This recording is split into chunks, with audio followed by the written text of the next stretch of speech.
நாராயணியம் 37வது தசகம் கிருஷ்ணாவதாரத்தின் பின்னணி.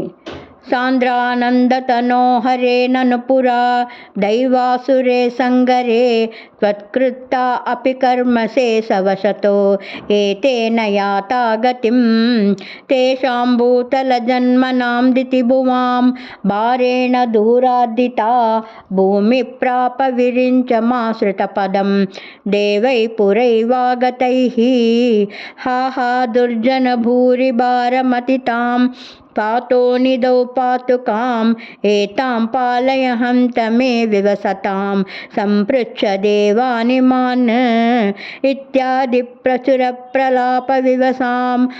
लोक्य दाता महीं देवानां वदनानि वीक्ष्य परितो दद्यौ भवन्तं हरे ऊचे चाम्बुजभू अमूनैसुरा सत्यं दरिद्र्या वचः नन्वस्या भवतां च रक्षणविदो दक्षो हि लक्ष्मीपतिः सर्वे सर्वपुरःसरा वयमितो गत्वा पयोवारिधिं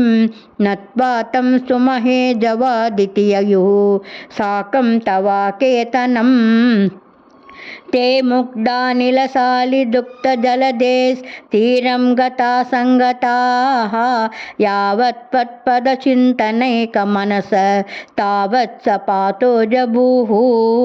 त्वद्वाचं हृदये निशम्य सकलान् आनन्दयन्नुचिवान् आख्यातः परमात्मना स्वयमहं वाक्यं तदा कर्ण्यतां जाने दीनदशामहं दिविशदां भूमेश्च भीमै नृपैः तक्षेपाय भवामि यादवकुले सोऽहं समग्रात्मना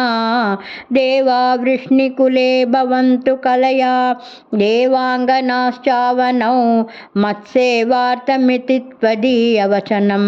पातो जभू ऊचिवान् श्रुत्वा कर्णरसायनं तव वचः सर्वेषु निर्वापित स्वान्तेष्वीशगतेषु तावककृपा पीयूषतृप्मा तृप्तात्मसु विख्याते मधुरापुरे किल भवत् सान्निध्य पुण्योत्तरे धन्यां देवकनन्दनाम् उदवहत् राजा ससूरात्मजः उद्वाहावसितो तदीयसहजा कंसोत सम्मानयन्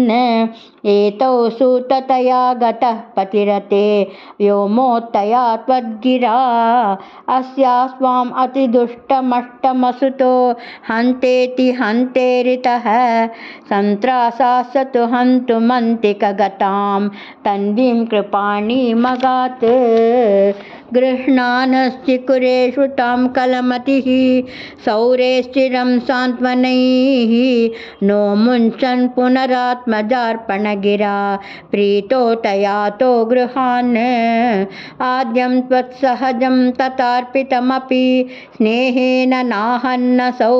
दुष्टानामपि देवपुष्टकरुणा